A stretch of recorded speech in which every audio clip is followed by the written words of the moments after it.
2 Chroniques, chapitre 21. Josaphat se coucha avec ses pères, et il fut enterré avec ses pères dans la ville de David.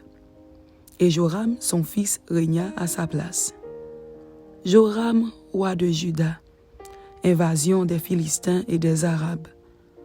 Joram avait des frères, fils de Josaphat, Azaria, Jéhiel, Zacharie, Azaria, Mikaël et Shéphatia, tous fils de Josaphat, roi d'Israël.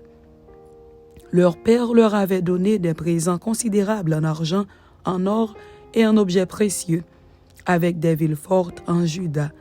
Mais il laissa le royaume à Joram parce qu'il était le premier-né.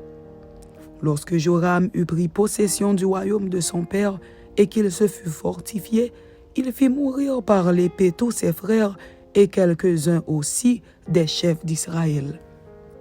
Joram avait 32 ans lorsqu'il devint roi, et il régna 8 ans à Jérusalem. Il marcha dans la voie des rois d'Israël, comme avait fait la maison d'Akab, car il avait pour femme une fille d'Akab, et il fit ce qui est mal aux yeux de l'Éternel. Mais l'Éternel ne voulut point détruire la maison de David à cause de l'alliance qu'il avait traitée avec David et de la promesse qu'il avait faite de lui donner toujours une lampe à lui et à ses fils. De son temps, Édom se révolta contre l'autorité de Juda et se donna un roi. Joram partit avec ses chefs et tous ses chars. S'étant levé de nuit, il battit les Édomites qui l'entouraient et les chefs des chars. La rébellion d'Édom contre l'autorité de Juda a duré jusqu'à ce jour. Libna se révolta dans le même temps contre son autorité, parce qu'il avait abandonné l'Éternel, le Dieu de ses pères. Joram fit même des hauts lieux dans les montagnes de Juda.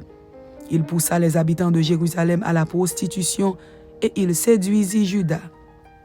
Il lui vint un écrit du prophète Élie, disant « Ainsi parle l'Éternel, le Dieu de David, ton père, parce que tu n'as pas marché dans les voies de Josaphat, ton père, et dans les voies d'Asa, roi de Juda, mais que tu as marché dans la voie des rois d'Israël, parce que tu as entraîné à la prostitution Juda et les habitants de Jérusalem, comme l'a fait la maison d'Akab à l'égard d'Israël, et parce que tu as fait mourir tes frères, meilleurs que toi, la maison même de ton père, voici, l'Éternel frappera ton peuple d'une grande plaie, tes fils, tes femmes et tout ce qui t'appartient.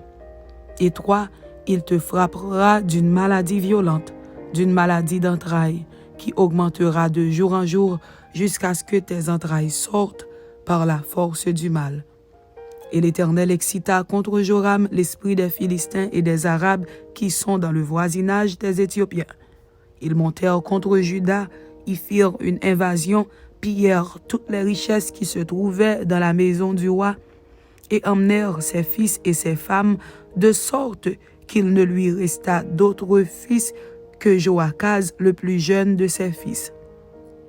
Après tout cela, l'Éternel le frappa d'une maladie d'entrailles qui était sans remède.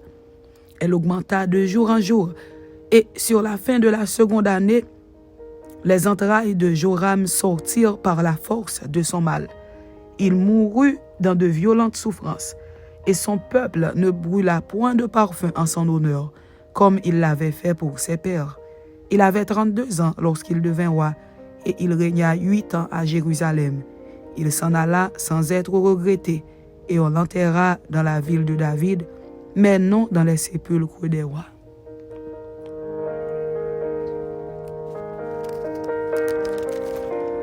De Chroniques, chapitre 22. Akazia, roi de Juda.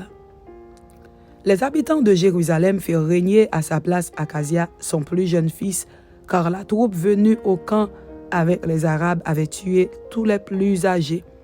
Ainsi régna Akazia, fils de Joram, roi de Juda. Akazia avait 42 ans lorsqu'il devint roi, et il régna 1 an à Jérusalem. Sa mère s'appelait Athalie, fille d'Omri. Il marcha dans les voies de la maison d'Akab, car sa mère lui donnait des conseils impies. Il fit ce qui est mal aux yeux de l'Éternel, comme la maison d'Akab, où il eut, après la mort de son père, des conseillers pour sa perte. Entraîné par leurs conseils, il alla avec Joram, fils d'Akab, roi d'Israël, à la guerre contre Hazaël, roi de Syrie, à Ramoth en Galaad, et les Syriens blessèrent Joram. Joram s'en retourna pour se faire guérir à Jizréel des blessures que les Syriens lui avaient faites à Rama lorsqu'il se battait contre Hazaël, roi de Syrie. Azaria, fils de Joram, roi de Juda, descendit pour voir Joram, fils d'Akab, à Jizréel, parce qu'il était malade. Par la volonté de Dieu, ce fut pour sa ruine qu'Akazia se rendit auprès de Joram. Lorsqu'il fut arrivé, il sortit avec Joram pour aller au-devant de Jéhu, fils de Nimshi, que l'Éternel avait oint pour exterminer la maison d'Akab. Et comme Jéhu faisait justice de la maison d'Akab, il trouva les chefs de Juda et les fils des frères d'Akazia, qui étaient au service d'Akazia, et il les tua. Il chercha Akazia, et on le saisit dans Samarie où il s'était caché. On l'amena auprès de Jéhu, et on le fit mourir. Puis ils l'enterrèrent, car ils disaient, « C'est le fils de Josaphat qui cherchait l'Éternel de tout son cœur. » Et il ne resta personne de la maison d'Akazia qui fut en état de régner. Athalie, reine de Juda.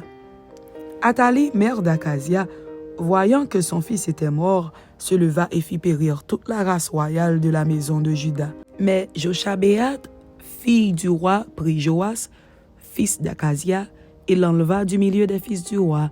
Quand on les fit mourir, elle le mit avec sa nourrice dans la chambre des lits. Ainsi, Joshabéat, fille du roi Joram, femme du sacrificateur Jéhojada, et sœur d'Akazia, le déroba au regard d'Athalie, qui ne le fit point mourir. Il resta 6 ans caché avec eux dans la maison de Dieu, et c'était Athalie qui régnait dans le pays. Amen. C'était 2 Chroniques chapitre 21 et 2 Chroniques chapitre 22. Que Dieu vous bénisse. Amen.